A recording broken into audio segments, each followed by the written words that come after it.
भक्तगणों, आप सभी को पुरुषोत्तम मास की अत्यंत पावन और कल्याणकारी पद्मिनी एकादशी की हृदय से मंगलमयी शुभकामनाएं। यह वह दुर्लभ और दिव्य तिथि है जिसका हर वैष्णव भक्त पूरे प्रेम, श्रद्धा और विश्वास के साथ इंतजार करता है, क्योंकि शास्त्रों में कहा गया है कि पद्मिनी एकादशी का व्रत केवल मनोकामनाएं ही पूर्ण नहीं करता, बल्कि जन्म जन्म से चले आ रहे दुखों को भी श्री हरि की कृपा से धीरे धीरे हर लेता है। भक्तों, पुरुषोत्तम मास स्वयं भगवान श्री हरि विष्णु को अत्यंत प्रिय है और इस पावन मास में आने वाली पद्मिनी एकादशी का महत्व और भी दिव्य माना गया है। ऐसा विश्वास है कि जो भक्त इस दिन शांत मन, निर्मल भाव और सच्ची श्रद्धा से भगवान विष्णु और माता लक्ष्मी का स्मरण करता है, उसकी अधूरी प्रार्थनाएं भी प्रभु के चरणों तक पहुंच जाती है। और जहां श्रीहरि की कृपा बरसती है, वहां असंभव भी संभव होने लगता है।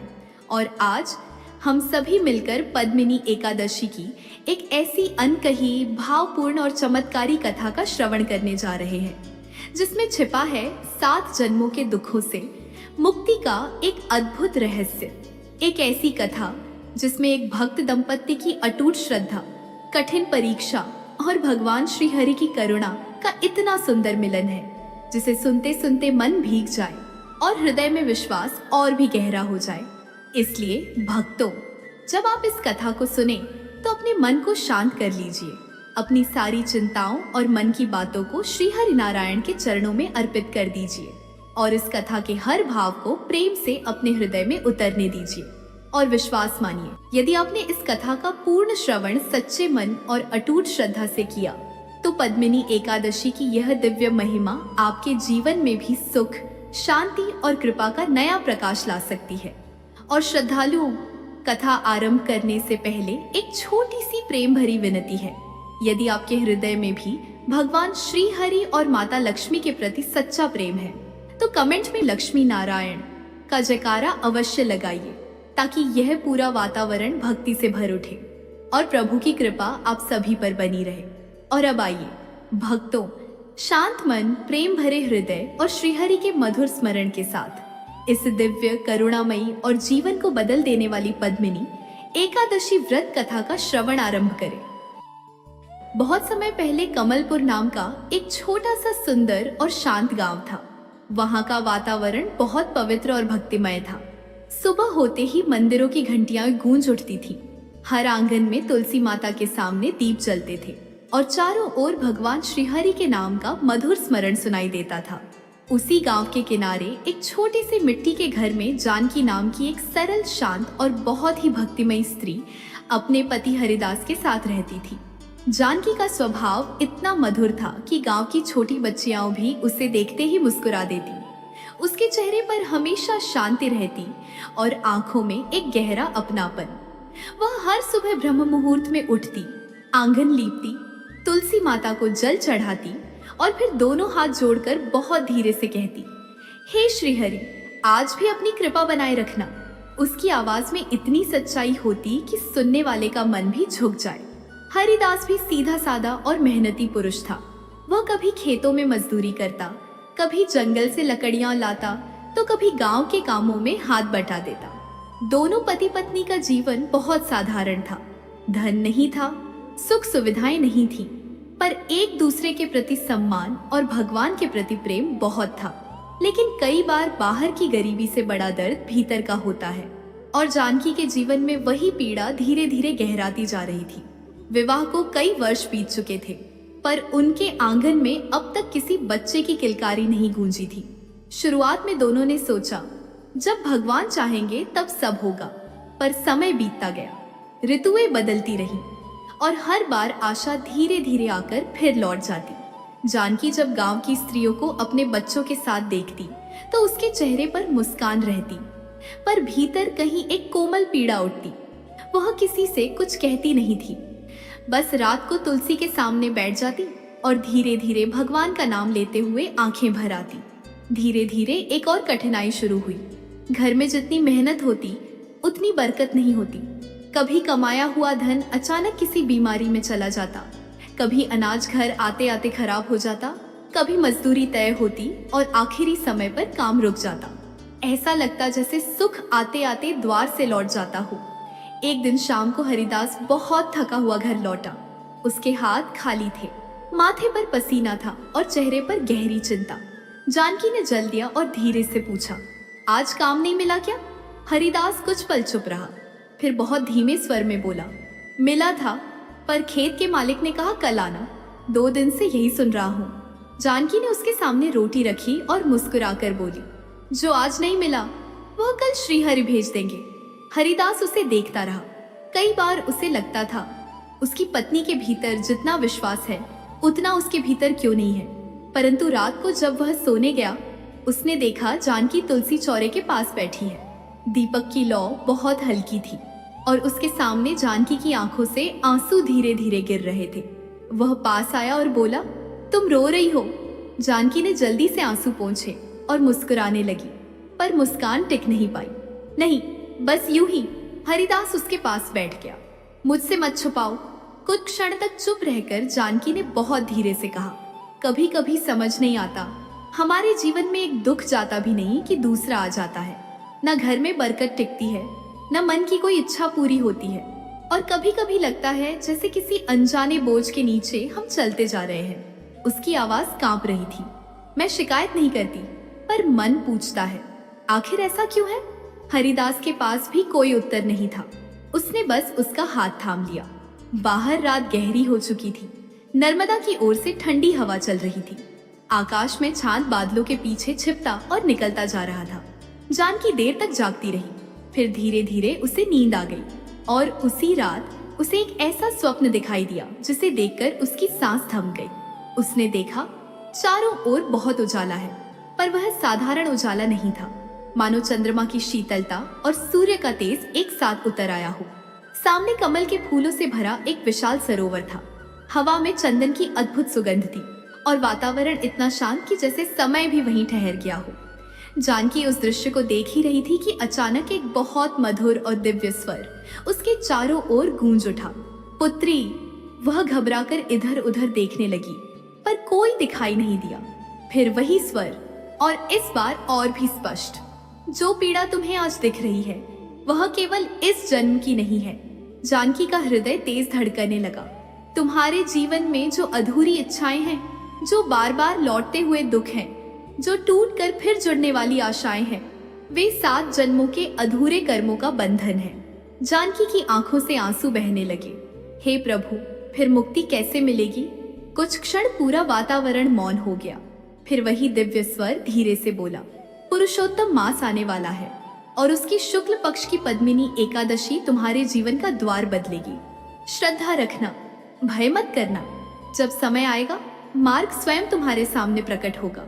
इतना कहते ही वह उजाला और गहरा हो गया। कमल के फूल मानो हवा में झूम उठे और उसी क्षण जानकी की आंख खुल गई। उसकी सांस तेज चल रही थी। रात अब भी बाकी थी। दीपक की लौ बहुत धीमी हो चुकी थी, पर बुझी नहीं थी। बाहर हवा वैसी ही बह रही थी, पर भीतर कुछ बदल चुका था। जानकी उठी, धीरे से तुलसी चौरे के पास गई और हाथ जोड़कर खड़ी हो गई। उसकी आंखों में आंसू थे, पर इस बार उनमें डर कम था और विश्वास पहले से कहीं अधिक। मानो 7 जन्मों के अंधेरे में कहीं बहुत दूर एक छोटा सा दिव्य दीपक जल उठा हो। और भक्तों, रात के उस अद्भुत स्वप्न के बाद जानकी बहुत देर तक तुलसी चौरे के सामने खड़ी रही। उसकी आंखें नम थीं, पर मन में एक अजीब सी शांति उतर आई थी।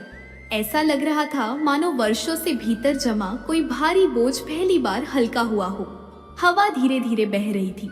तुलसी के पत्ते हल्के से हिल रहे थे और मिट्टी के दीपक की लौ स्थिर होकर जैसे उसे एक ही बात कह रही थी, विश्वास बनाए रखो। धीरे धीरे भोर होने लगी। आकाश पर हल्की सुनहरी रेखा उभर आई। पक्षियों की आवाजें सुनाई देने लगी। जानकी ने स्नान किया, तुलसी माता को जल चढ़ाया और भगवान श्रीहरि के सामने हाथ जोड़कर वही स्वप्न मन ही मन दोहराने लगी। उसे अब भी पूरी तरह समझ नहीं आ रहा था कि यह सच था या मन की कल्पना, पर भीतर कहीं बहुत गहराई में वह जान चुकी थी कि कुछ विशेष होने वाला है। उसी दिन से पूरे गांव में पुरुषोत्तम मास की चर्चा शुरू हो गई। कमलपुर का पुराना विष्णु मंदिर फूलों से सजाया जाने लगा। मंदिर के बाहर पीपल के वृक्ष के नीचे भजन मंडली बैठने लगी। सुबह से ही हरे राम हरे कृष्ण, और ओम नमो भगवते वासुदेवाय की ध्वनि वातावरण में घुलने लगी। हर घर में दीपक जलने लगे। गांव की स्त्रियां अपने अपने घरों को लीप पोत कर भगवान के स्वागत की तैयारी करने लगी। जानकी भी हर काम पहले से अधिक श्रद्धा से करने लगी। वह आंगन साफ करती, तुलसी माता के पास रंगोली बनाती और मन ही मन एक ही बात दोहराती, हे श्री हरि, मुझे आपके संकेत को समझने की बुद्धि देना। हरिदास ने भी जानकी के चेहरे में बदलाव महसूस किया। एक शाम जब वह काम से लौटा तो उसने पूछा, आजकल तुम कुछ अलग लग रही हो, मन में कुछ है क्या? जानकी ने धीरे से उसे पूरा स्वप्न सुनाया। कमल का सरोवर, दिव्य प्रकाश, वह आवाज और पद्मिनी एकादशी का नाम। हरिदास बहुत देर तक चुप बैठा सुनता रहा। फिर उसने धीरे से कहा, यदि यह सच में भगवान का संकेत है तो हमें पूरे विश्वास से इस पुरुषोत्तम मास को अपनाना चाहिए। शायद यही हमारे जीवन का मोड़ हो। जानकी ने उसकी ओर देखा। मैं भी यही महसूस कर रही हूँ, जैसे इतने वर्षों बाद पहली बार कोई राह दिखाई दी हो। दिन धीरे धीरे बीतने लगे। हर सुबह मंदिर में भजन और हर शाम दीपदान होने लगा। गांव का वातावरण इतना पवित्र लगने लगा कि जैसे हर दिशा में भगवान का नाम गूंज रहा हो। एक दोपहर जानकी नदी से जल भरकर लौट रही थी। सूर्य हल्का ढलने लगा था। रास्ते के दोनों ओर हरे पेड़ हवा में झूम रहे थे। तभी गांव के बाहर पीपल के नीचे उसने एक वृद्ध साध्वी को बैठे देखा। उनके वस्त्र बहुत साधारण थे, बाल सफेद थे, हाथ में तुलसी की माला थी। चेहरा शांत पर तेज ऐसा कि जानकी के कदम अपने आप रुक गए। वह तुरंत आगे बढ़ी और प्रणाम किया। माता, आपको जल चाहिए? साध्वी ने मुस्कुराकर उसकी ओर देखा। उनकी आंखें बहुत शांत थीं, मानो भीतर सब कुछ जानती हो। उन्होंने धीरे से कहा, तुम्हारे हाथ में दिया गया जल मेरे लिए नहीं, तुम्हारे अपने जीवन के लिए वरदान बन जाएगा पुत्री। जानकी कुछ समझ नहीं पाई। उसने घड़ा नीचे रखा और आदर से जल दिया। साध्वी ने जल ग्रहण किया, फिर बहुत ध्यान से उसकी ओर देखने लगी। कुछ क्षण तक दोनों के बीच मौन रहा। फिर साध्वी बोली, मन में बहुत दिनों से एक प्रश्न लिए घूम रही हो ना कि दुख इतने क्यों हैं? जानकी का चेहरा बदल गया। वह चौंक कर बैठ गई। माता, आपको कैसे पता? साध्वी ने बस हल्की मुस्कान दी। भक्त के मन की पुकार भगवान तक पहुंचती है और जब भगवान सुन लेते हैं तब उत्तर भी भेजते हैं। जानकी की आंखें भर आईं। उसने हाथ जोड़ लिए। यदि आप जानती हैं तो कृपा करके मुझे मार्ग बताइए। साध्वी ने अपने हाथ की तुलसी माला धीरे धीरे फेरते हुए कहा, अधिक मास, जिसे पुरुषोत्तम मास कहा जाता है, यह स्वयं भगवान विष्णु को अत्यंत प्रिय है और इस मास की शुक्ल पक्ष की पद्मिनी एकादशी अत्यंत दुर्लभ और फलदायी होती है। जो भक्त सच्चे मन से इस दिन व्रत रखता है, तुलसी अर्पित करता है, हरि नाम स्मरण करता है और दूसरों की सेवा करता है, उसके जन्म जन्म के दुखों की गांठें खुलने लगती हैं। जानकी की सांस जैसे थम गई। स्वप्न के शब्द उसके मन में फिर गूंज उठे। पद्मिनी एकादशी। साध्वी ने फिर कहा, तुम्हारे जीवन का बंधन भी उसी दिन खुलेगा, पर ध्यान रखना, केवल व्रत काफी नहीं होता, परीक्षा भी होगी। जानकी का हृदय तेज धड़कने लगा। कैसी परीक्षा माता? साध्वी ने आकाश की ओर देखा। हवा एक पल को तेज हुई। तुलसी के कुछ पत्ते जमीन पर गिर पड़े। फिर वह बोली, जहाँ सच्ची भक्ति होती है वहाँ भगवान पहले विश्वास को परखते हैं। कई बार वह साधारण रूप में सामने आते हैं और भक्त पहचान भी नहीं पाता। उस दिन मन डगमगाए नहीं। यही सबसे बड़ा व्रत है। जानकी की आंखों से आंसू निकल पड़े। उसने सिर झुका लिया। मैं पूरी कोशिश करूंगी माता। साध्वी ने उसके सिर पर हाथ रखा। कोशिश नहीं, विश्वास। और याद रखना, 7 जन्मों का अंधेरा भी उसे एक दीप से मिट सकता है जो श्रद्धा से जलाया जाए। उनके शब्द सुनकर जानकी का मन जैसे भीतर तक कांप गया। उसे लगा जैसे वही दिव्य स्वर फिर उसके पास उतर आया हो। कुछ देर बाद वह उठी, फिर दोनों हाथ जोड़कर बोली, माता, कृपा करके हमारे घर चलिए, कुछ विश्राम कर लीजिए। पर साध्वी मुस्कुरा दी। समय आने पर मैं वहीं मिलूंगी जहां तुम्हें मिलना होगा। इतना कहकर उन्होंने आंखें बंद कर ली। जानकी कुछ पल उन्हें देखती रही, फिर घड़ा उठाकर धीरे धीरे घर की ओर लौटने लगी। कुछ दूर जाकर जब उसने पीछे मुड़कर देखा तो पीपल के नीचे कोई नहीं था। न साध्वी, न आसन, न तुलसी माला, सिर्फ हवा चल रही थी। उसका हृदय तेजी से धड़कने लगा। वह जल्दी जल्दी घर पहुंची और सारी बात हरिदास को बताई। हरिदास बहुत देर तक सुनता रहा। फिर उसने बहुत शांत स्वर में कहा, अब मुझे भी विश्वास हो गया है, यह केवल संयोग नहीं, भगवान सच में हमारे बहुत पास है। जानकी की आंखें भर आईं। उसने धीरे से तुलसी माता की ओर देखा। शाम ढल रही थी, दीपक की लौ जल चुकी थी, मंदिर की घंटियां बज रही थीं और पुरुषोत्तम मास की वह पावन हवा मानो पूरे कमलपुर में एक ही संदेश लेकर घूम रही थी। अब प्रतीक्षा अधिक दूर नहीं और भक्तों, पुरुषोत्तम मास आगे बढ़ता जा रहा था। हर दिन के साथ कमलपुर गांव की भक्ति और भी गहरी होती जा रही थी। सुबह होते ही मंदिर की घंटियां गूंज उठती, तुलसी चौरे पर दीप जलते और शाम को पूरा गांव भजन कीर्तन में डूब जाता। वातावरण में ऐसी शांति थी कि कई बार जानकी को लगता मानो हर हवा के झोंके के साथ स्वयं श्री हरि का नाम उसके कानों तक पहुंच रहा है। लेकिन जैसे जैसे पद्मिनी एकादशी निकट आने लगी, वैसे वैसे जीवन ने उसकी परीक्षा भी शुरू कर दी। एक सुबह हरिदास खेत से लौटते समय अचानक बहुत तेज चक्कर खाकर गिर पड़ा। गांव के 2 लोग उसे सहारा देकर घर तक लाए। उसका चेहरा पीला पड़ गया था, शरीर बुखार से तप रहा था और आंखों में कमजोरी साफ दिखाई दे रही थी। जानकी का दिल एक पल को जैसे थम गया। वह तुरंत जल लाई, माथे पर भीगा कपड़ा रखा और धीरे धीरे उसका सिर दबाने लगी। हरिदास ने धीमे स्वर में कहा, कुछ नहीं, शायद धूप ज्यादा लग गई। पर जानकी समझ रही थी कि बात इतनी छोटी नहीं है। उस रात बुखार और बढ़ गया। हरिदास बार बार करवट बदलता रहा। कभी उसकी सांस तेज होती, कभी वह बहुत शांत हो जाता। जानकी उसके पास बैठी रही, उसके हाथ भगवान की माला फेरते रहे और होठों पर लगातार ओम नमो भगवते वासुदेवाय चलता रहा। बाहर रात बहुत शांत थी, पर भीतर उसका मन तूफान से भरा हुआ था। उसने तुलसी माता के सामने दीप जलाया और धीरे से बोली, हे श्री हरे, यह कैसी परीक्षा है। एक ओर आपका व्रत सामने है और दूसरी ओर मेरे पति की यह अवस्था। मुझे संभाल लीजिए प्रभु। धीरे धीरे 2 दिन बीत गए। हरिदास का बुखार कम होने की जगह और बढ़ने लगा। काम बंद हो गया। घर में जो थोड़ा बहुत अन्न रखा था वह भी लगभग समाप्त होने लगा।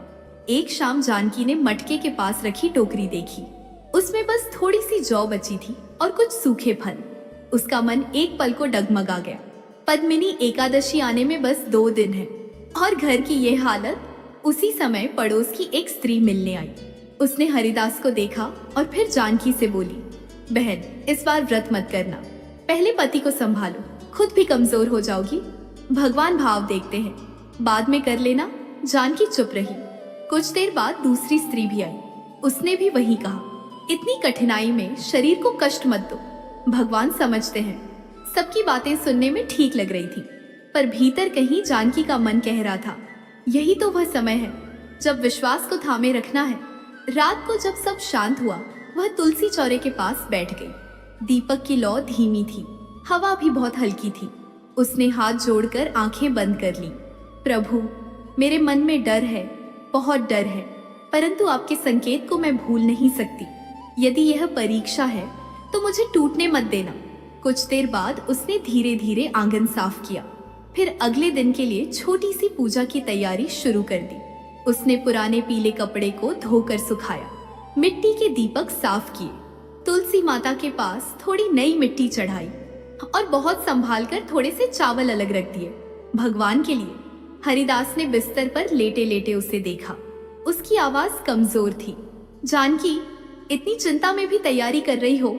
जानकी ने मुस्कुराकर उसकी ओर देखा। हाँ, क्योंकि जब रास्ता कहीं न दिखे तब भगवान का द्वार ही सबसे पहले खटखटाना चाहिए। हरिदास की आंखें भर आईं।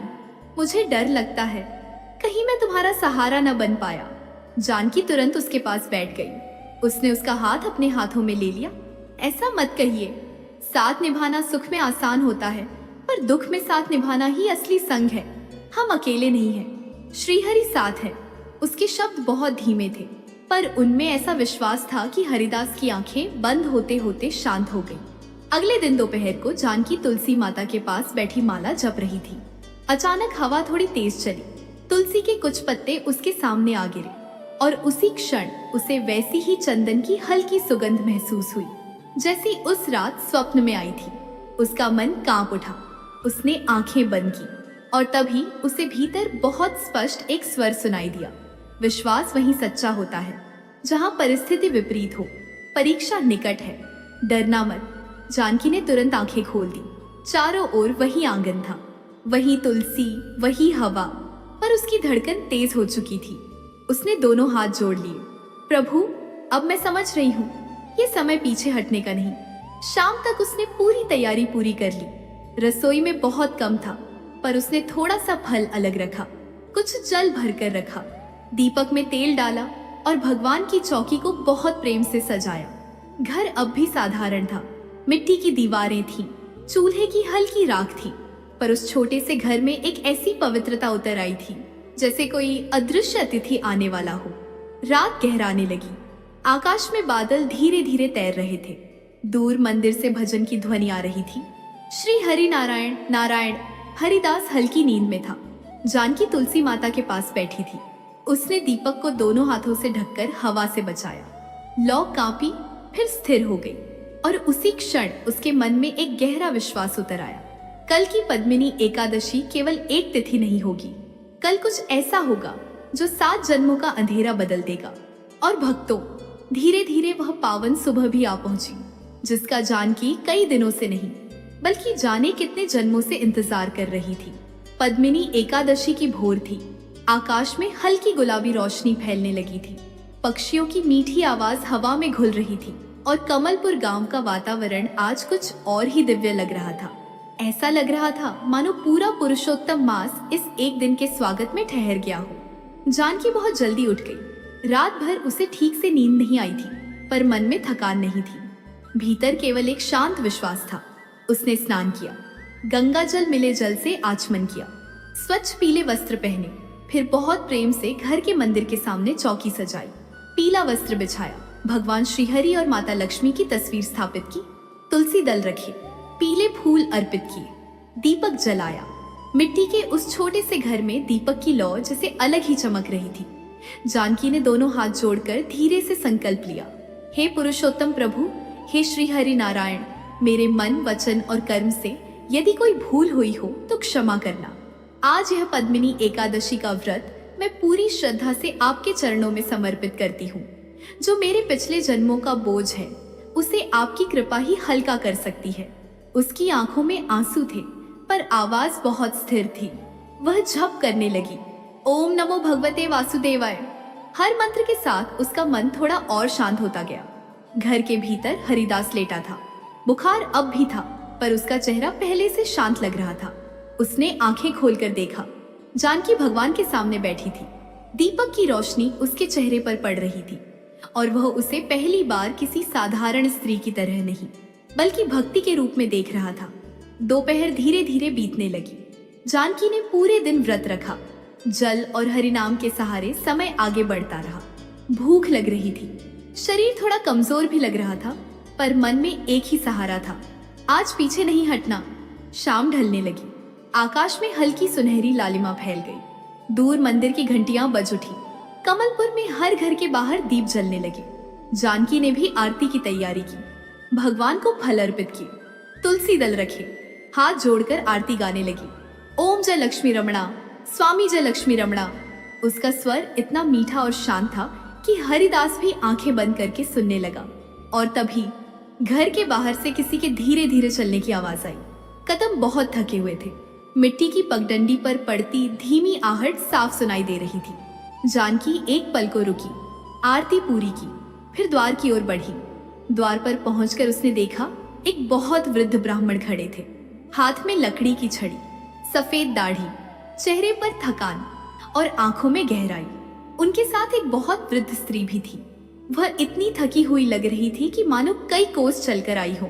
ब्राह्मण ने धीमे स्वर में कहा, पुत्री, बहुत दूर से आए हैं, थोड़ी देर बैठने की जगह मिल जाए।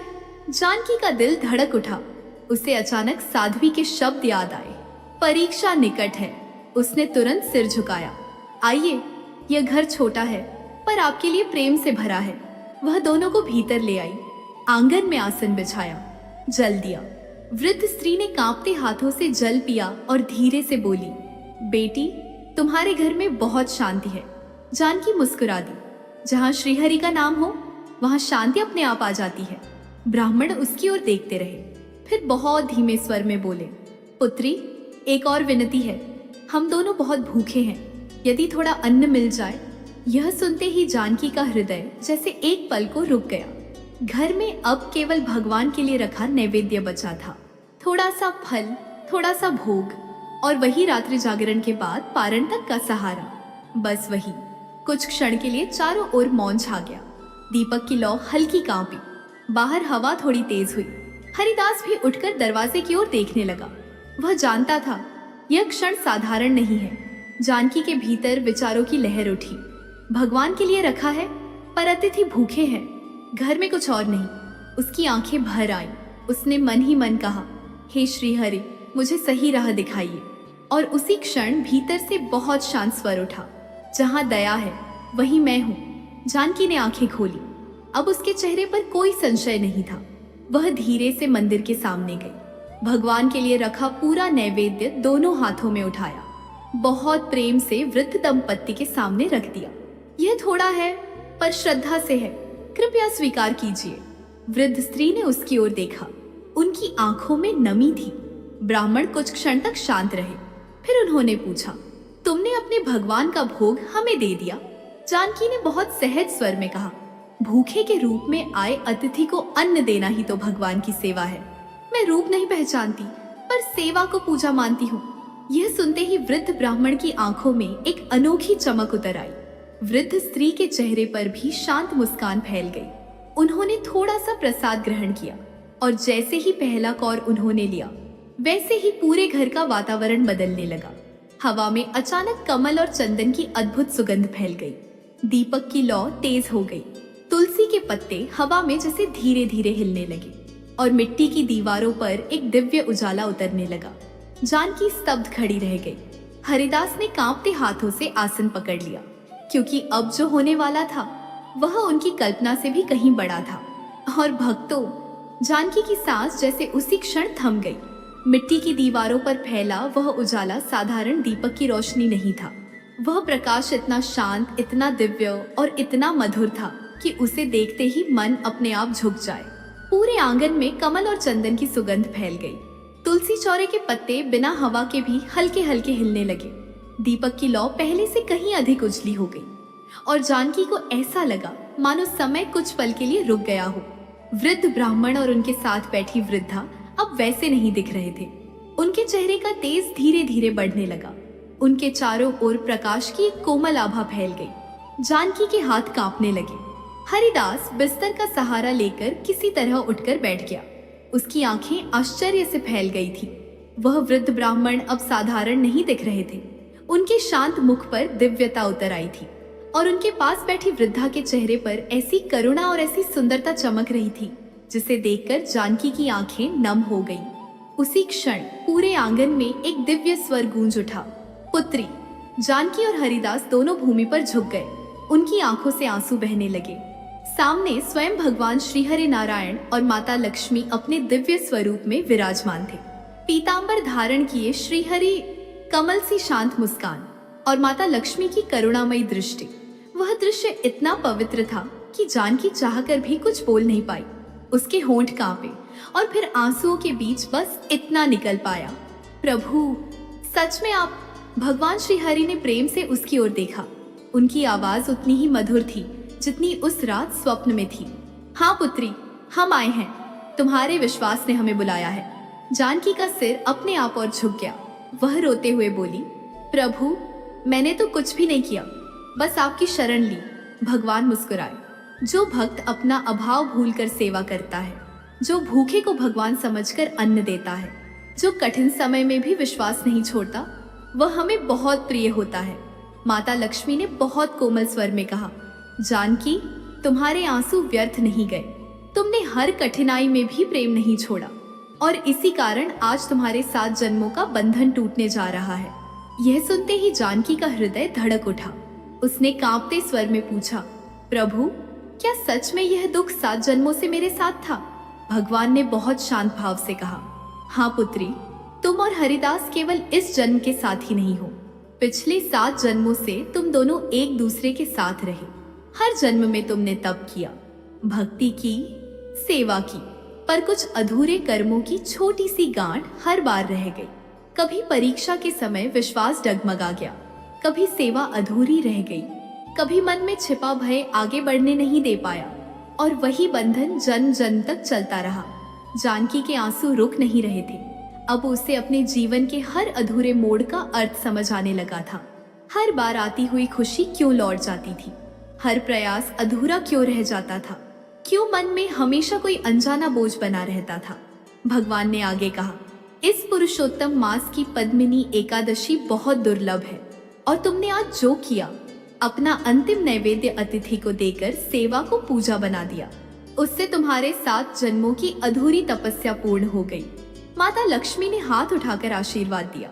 अब तुम्हारे घर में दरिद्रता नहीं ठहरेगी, अब मन का भारीपन धीरे धीरे मिटेगा, अब इस घर में सुख आएगा, और तुम्हारी सूनी गोद भी खाली नहीं रहेगी। यह सुनते ही जानकी फूटकर रो पड़ी। उसने माथा झुका दिया। प्रभु, इतने वर्षों की प्रतीक्षा के बाद यह सुनना भी किसी वरदान से कम नहीं। हरिदास की आंखों से भी आंसू बह रहे थे। उसने कांपते स्वर में कहा, हे नारायण, मैं तो अपनी कमजोरी में डर गया था।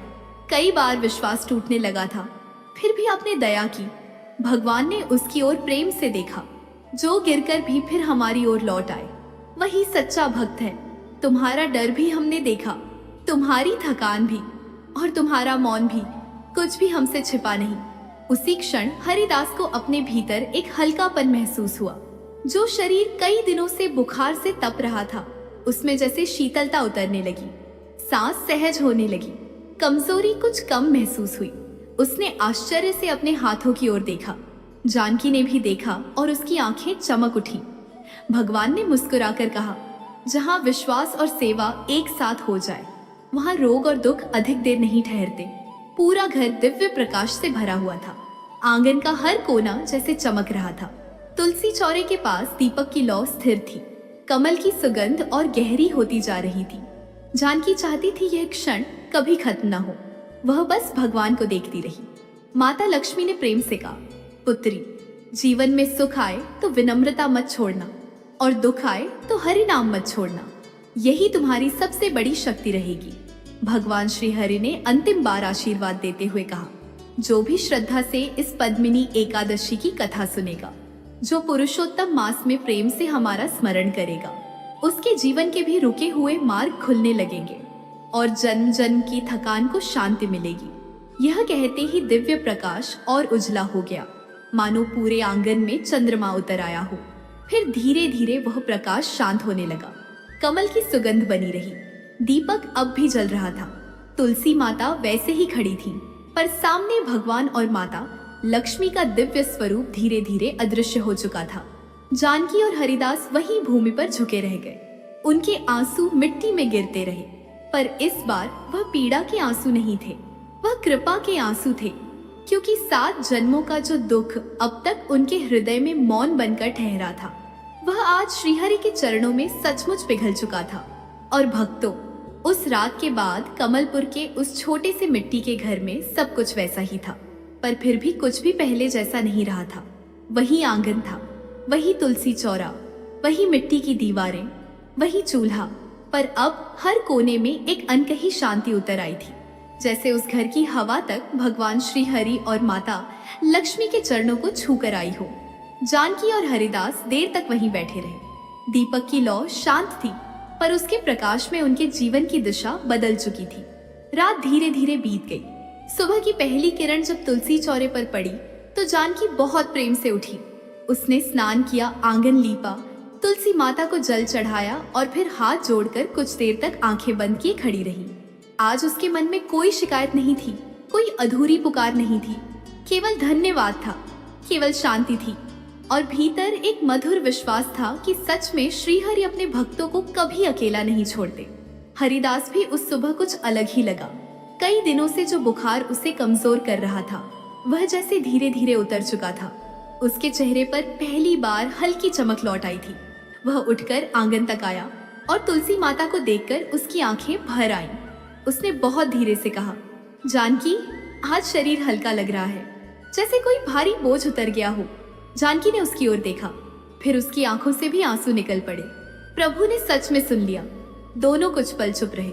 उस सुबह नर्मदा किनारे से आती हवा भी जैसे बहुत मधुर लग रही थी। पक्षियों की आवाजें पहले से और कोमल थीं और कमलपुर गांव का वातावरण मानो किसी अनदेखे उत्सव से भर गया था। दिन बीतते गए। हरिदास की तबीयत हर रोज थोड़ी और बेहतर होने लगी। जहां पहले 2 कदम चलना भी कठिन लगता था, अब वह धीरे धीरे काम पर जाने लगा। और आश्चर्य की बात यह थी कि जिन कामों के लिए वह पहले बार बार लौट आया जाता था, वही काम अब अपने आप मिलने लगे। खेत के मालिक खुद बुलाने आने लगे। लकड़ियों का उचित मूल्य मिलने लगा। घर में अनाज आने लगा। और बरसों बाद पहली बार ऐसा हुआ कि जानकी ने रसोई में अनाज का घड़ा भरते हुए भीतर से एक गहरी राहत महसूस की। उसने तुरंत घड़े पर हाथ रखा और कहा, हे श्रीहरि, यह आपका दिया है। पर भगवान की कृपा यही नहीं रुकी। कुछ ही समय बाद जानकी ने महसूस किया कि उसके भीतर कुछ बदल रहा है। मन में एक नई कोमलता थी। शरीर जल्दी थकने लगा था। गांव की बुजुर्ग महिलाओं ने उसे देखा, मुस्कुराई और धीरे से उसके सिर पर हाथ रख दिया। जानकी समझ गई। उसका हृदय तेज धड़कने लगा। वह तुरंत तुलसी माता के पास गई और वहीं बैठकर रो पड़ी। बरसों की प्रार्थना, अनगिनत रातों के आंसू, 7 जन्मों की प्रतीक्षा, सब आज जैसे उत्तर बनकर उसके सामने खड़े थे। जब हरिदास को यह बात पता चली, उसकी आंखों से भी आंसू बह निकले। उसने दोनों हाथ जोड़कर आकाश की ओर देखा। हे पुरुषोत्तम प्रभु, अब हमारे पास कहने को कुछ नहीं, बस आपका धन्यवाद। धीरे धीरे यह बात पूरे गांव में फैल गई। कमलपुर के लोग जो पहले जानकी और हरिदास को केवल संघर्ष करते हुए देखते थे, अब उनकी आंखों में एक नया सम्मान था। गांव की स्त्रियां मिलने आने लगी। कोई पूछती, बहन यह कैसी कृपा हुई? कोई कहती, हमें भी पद्मिनी एकादशी का व्रत बताओ। कोई आंसू भरकर कहती, हम भी अपने दुखों से थक गए हैं। जानकी सबको बहुत प्रेम से बैठाती, जल देती और फिर बहुत शांत स्वर में कहती, पद्मिनी एकादशी केवल इच्छा मांगने का व्रत नहीं है, यह अपने मन को भगवान के सामने पूरी तरह रख देने का दिन है। जब हम सेवा को पूजा मानते हैं, जब हम अपने दुख से पहले किसी और की पीड़ा को समझते हैं, जब हम अभाव में भी विश्वास नहीं छोड़ते, तभी श्रीहरि का आशीर्वाद उतरता है। लोग उसकी बातें सुनते और भावुक हो जाते। अगला पुरुषोत्तम मास आया तो पूरा कमलपुर पद्मिनी एकादशी की तैयारी में पहले से कहीं अधिक प्रेम से जुट गया। मंदिर सजाया गया। हर घर में तुलसी के पास दीप जले। नर्मदा तट पर दीपदान हुआ। भजन गूंजने लगे और उसी मंदिर के सामने जानकी ने पहली बार भक्तों को यह पूरी कथा सुनाई। स्त्रियां, पुरुष, बच्चे सब चुपचाप सुनते रहे। जब उसने यह कहा, 7 जन्मों का दुख भी भगवान एक पल में हर सकते हैं। यदि मन पूरी श्रद्धा से झुक जाए तो कई लोगों की आंखें भर आईं। समय बीता और एक शुभ दिन जानकी के आंगन में एक सुंदर पुत्र का जन्म हुआ। उस दिन कमलपुर जैसे सच में उत्सव में डूब गया। तुलसी चौरे के पास दीपक जले, मंदिर में शंख बजा और पहली बार उस घर में बच्चे की मीठी किलकारी गूंजी। जानकी ने बच्चे को गोद में लिया, फिर बहुत प्रेम से भगवान के सामने झुका दिया। प्रभु, यह आपका प्रसाद है। हरिदास उस दृश्य को देखता रहा और उसकी आंखें भरती रहीं। उन्होंने अपने पुत्र का नाम रखा पुरुषोत्तम, क्योंकि वह केवल उनका बेटा नहीं, भगवान के आशीर्वाद का जीवित रूप था। वर्षों बाद भी जब कोई जानकी से पूछता, माता पद्मिनी एकादशी की सबसे बड़ी महिमा क्या है, तो वह मुस्कुराकर एक ही बात कहती, यह एकादशी मनुष्य के भाग्य को नहीं, मन को बदलती है। और जब मन भगवान से सच में जुड़ जाता है, तब भाग्य अपने आप बदल जाता है। प्रिय भक्तजनों, यही इस कथा का सबसे पावन संदेश है। पद्मिनी एकादशी केवल व्रत नहीं, श्रीहरि की विशेष कृपा का द्वार है। पुरुषोत्तम मास केवल एक महीना नहीं, आत्मा को भगवान के और निकट ले जाने का अवसर है। और जीवन के कितने ही पुराने दुख क्यों ना हो, कितनी ही अधूरी इच्छाएं क्यों ना हो, कितने ही जन्मों की थकान क्यों ना हो, यदि मन में सच्चा विश्वास हो, तुलसी के सामने प्रेम से दीप जले और हरिनाम हृदय से निकले, तो श्री हरि नारायण देर भले करें पर अपने भक्त को भूलते कभी नहीं। इसलिए अपने मन में प्रेम बनाए रखिए, अपने घर में हरि नाम बनाए रखिए और अपने जीवन में विश्वास का दीप जलाए रखिए। क्योंकि जहाँ श्रद्धा होती है, जहाँ सेवा होती है, जहाँ भगवान का स्मरण होता है, वहीं कृपा अपने आप उतर आती है और श्रद्धालुओं यदि आपके मन में कोई पीड़ा है, कोई चिंता है या कोई मनोकामना है तो उसे भी प्रेम से कमेंट में जरूर लिखिए।